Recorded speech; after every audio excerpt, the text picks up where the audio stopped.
Hello বন্ধুরা, welcome to style art. সামনে দীপাবলি, তাই দীপাবলির একটা সিনারি নিয়ে আমি উপস্থিত হয়েছি।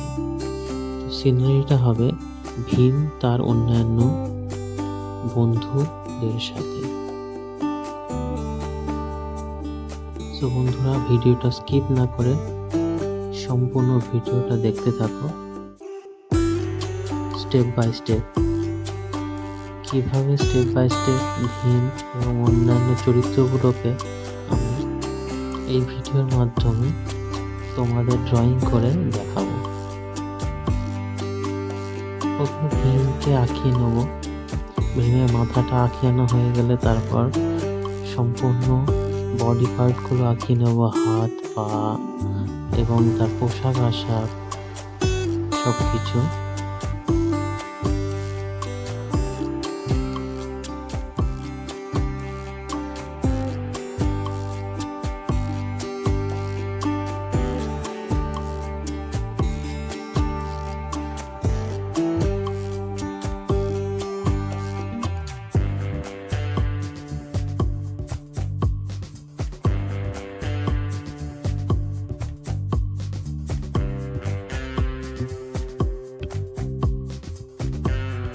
ভীম আঁকানো প্রায় কমপ্লিট আমাদের।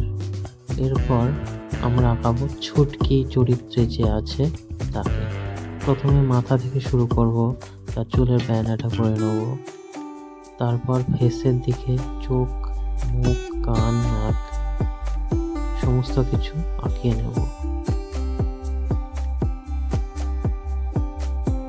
মাথা পুরো কমপ্লিট হয়ে গেলে, ফেস কমপ্লিট হয়ে গেলে তারপর অন্যান্য বডি পার্টগুলো আমরা আঁকিয়ে নেব। স্টেপ বাই স্টেপ দেখতে থাকো বন্ধুরা।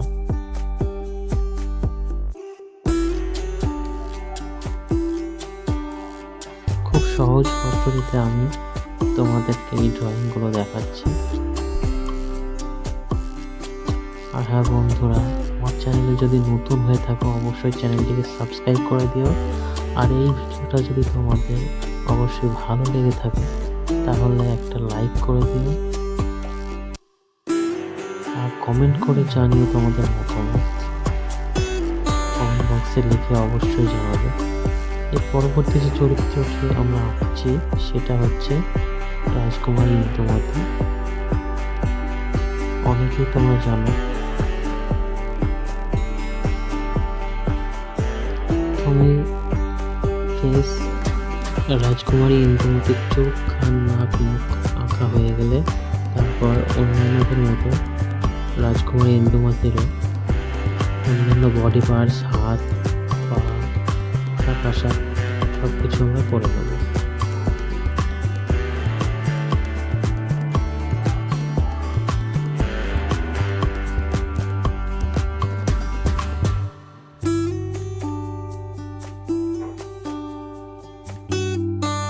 রাজকুমারী ইন্দুমতি প্রায় আমাদের কমপ্লিট। এবার পা দুটো করে নেব। জুতো পরে আছে পায়ে, এরকম ধরনের একটা চিত্র করে নেব। তারপর মাথায় দুটো হেয়ার বান পরে আছে, সেগুলো করে দেবো।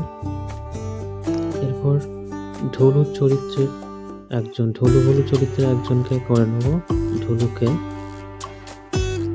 চোখ, আইব্রো, নাক, মুখ সব কিছু করে নেওয়া হয়ে গেলে তারপর আমরা অন্যান্য বডি পার্টস, হাত, পা, পোশাক আশাক ইত্যাদি এগুলো সব কিছু করে নেব।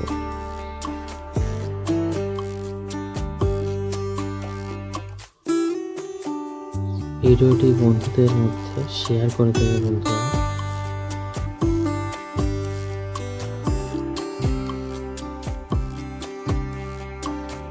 এরপর আমরা রাজু চরিত্রে ছবিটি আমরা আঁকিয়ে নেব স্টেপ বাই স্টেপ। প্রথমে তার মুখ থেকে শুরু করে ফেস, কান, নাক, চোখ সব কিছু আঁকিয়ে নেব।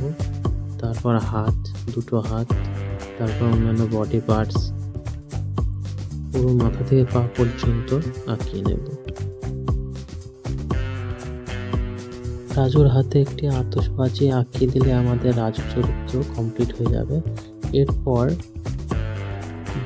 ভুলুকে আমরা আঁকিয়ে নেব। ঢোল আঁকানো হয়ে গেছে এবং এরপরে ভোলুকে আমরা আঁকিয়ে নেব।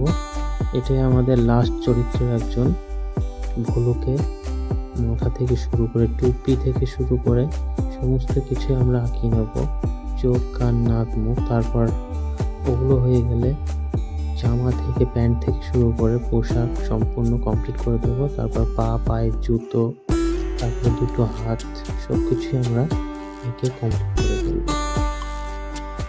ভোলু চরিত্র আঁকানো হয়ে গেলে তারপর আমরা চলে যাবো এবার আতশবাজি। উপরে আতশবাজি ফাটছে, সবাই ওই দিকে লক্ষ্য করছে, এইরকম একটা চরিত্র আমি এই ছবির মাধ্যমে ফুটিয়ে তুলেছি। এবার সিনারি ছবির মাধ্যমে ফুটে তুলেছি।